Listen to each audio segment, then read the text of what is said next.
Hello friends, మేము మీగడితో నెయ్యి తయారు చేసుకుంటాం అన్నమాట. అంటే ఇట్లా స్టాక్ రోజు పెరుగు మీద ఉన్న మీగడ తీసి ఇలా స్టోర్ చేసుకొని దీన్ని ఫ్రిడ్జ్లో పెట్టుకొని ఇంక ఇలా చాలా అయ్యాక మీగడ చేసుకుంటాం అన్నమాట. అది నెయ్యి చేసుకుంటాము. దీనికి ప్రాసెస్ వచ్చేసి మనం ఉంచుకున్న ఆ మీగడని క్వాంటిటీని బట్టి, అంటే మనం తీసుకున్న క్వాంటిటీలో కొంచెం కొంచెంగా మిక్సీ వేసుకుంటూ చేసుకుంటే మనకి వెన్నపూస అనేది ప్రిపేర్ అవుతుందన్నమాట.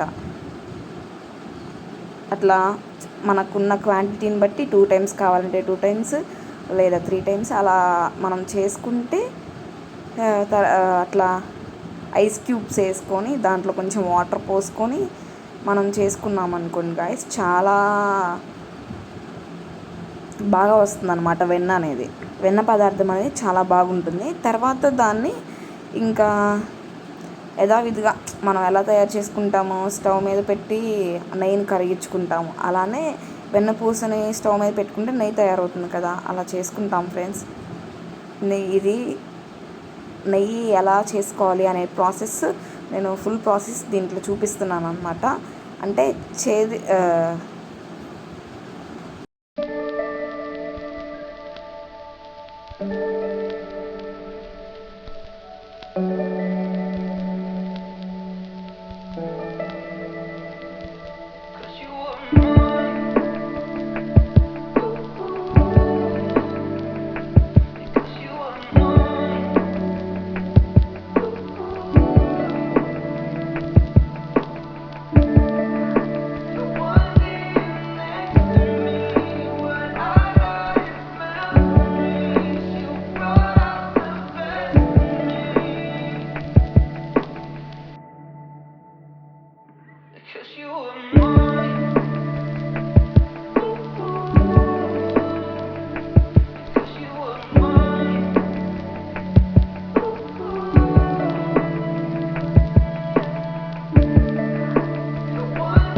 ఇదిగోండి గాయస్, నేను మళ్ళీ ఒకసారి మిక్సీలో ఇలానే వేసిన తర్వాత మళ్ళీ నా క్వాంటిటీని బట్టి సెకండ్ టైం మిక్సీలో అదే మీగడ వేసుకొని దాంట్లో ఐస్ క్యూబ్స్ కొంచెం వాటర్ పోసుకొని ఇలా చేసుకుంటున్నాను అనమాట.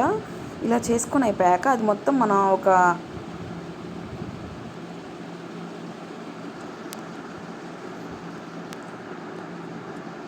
ఇలా చేసుకోవాలన్నమాట ప్రాసెస్ అనేది. అప్పుడు మనకి వెన్నపూస అనేది బాగా వస్తుందన్నమాట. మిక్సీలో వేసుకుంటే కొంచెం కష్టం లేకుండా ఈజీ వేలో ఇలా అయిపోతుందన్నమాట. మనం చేత్తో మజ్జిగ చేసుకోవడం, దాంట్లో వెన్న రావడం కన్నా ఇట్లా మిక్సీలో వేసుకుంటే మనకు కష్టం లేకుండా ఈజీగా అయిపోతుంది కదా. This is one of the process in easy way. ఇట్లా నేను చేసుకుంటాను అనమాట ఎప్పుడు. సో తర్వాత ఇట్లా ఐస్ క్యూబ్స్ వేసుకొని కొంచెం వాటర్ పోసుకొని మిక్సీ పట్టుకుంటాను నేను.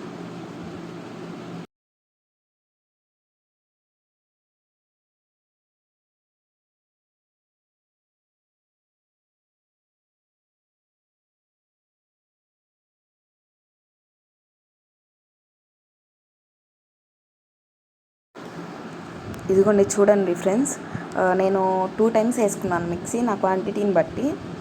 దగ్గర ఉన్న మీగడ క్వాంటిటీని బట్టి నేను 2 టైమ్స్ మిక్సీ వేసుకున్నాను, దాంట్లో ఐస్ క్యూబ్స్ వాటర్ కలిపి. దాంతో వచ్చినది ఈ వెన్నపూస అనేది మొత్తం కలిపి ఒక బౌల్లో వేసుకున్నాను నేను. ఆ బౌల్లోది నా హ్యాండ్స్తో మొత్తం వెన్నపూస మజ్జిగ సపరేట్ చేసుకుంటున్నాను.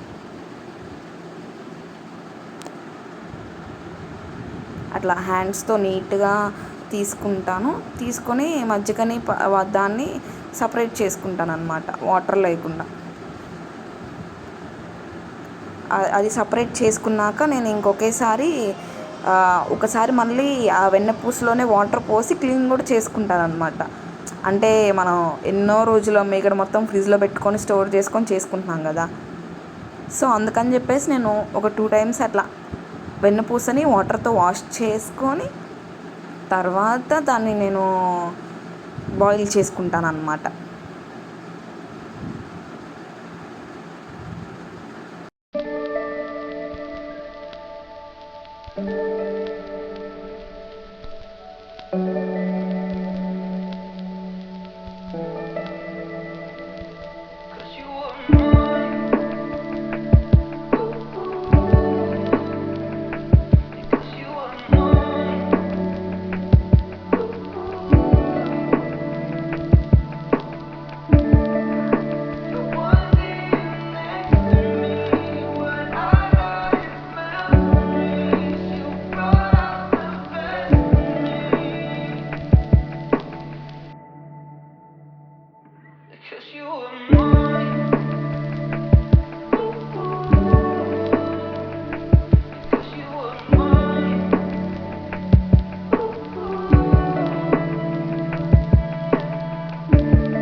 ఇదిగోండి ఇలా స్టవ్ మీద పెట్టుకొని ఇంకా నేను ఇలా చేసుకుంటూ ఉంటానన్నమాట. ఆ హీట్ వల్ల హై ఫ్లేమ్లో పెడితే కొంచెం నెయ్యి అనేది పొంగి వస్తున్నట్టు ఉంటుంది స్టార్టింగ్ స్టేజ్లో. కొంచెం దగ్గరుండి ఇది చేసుకోవాలన్నమాట. అడుగు కూడా అదే మాడిపోకుండా కూడా జాగ్రత్తగా చేసుకోవాలి. ఇది మాడిపోయిందంటే టేస్ట్ మారిపోతుంది, కలర్ కూడా మారిపోతుంది. సో ఇక్కడ దగ్గరుండి మనం చేసుకోవాలి దీన్ని. సో చాలా టేస్టీగా ఉంటుంది హోమ్ మేడ్కి.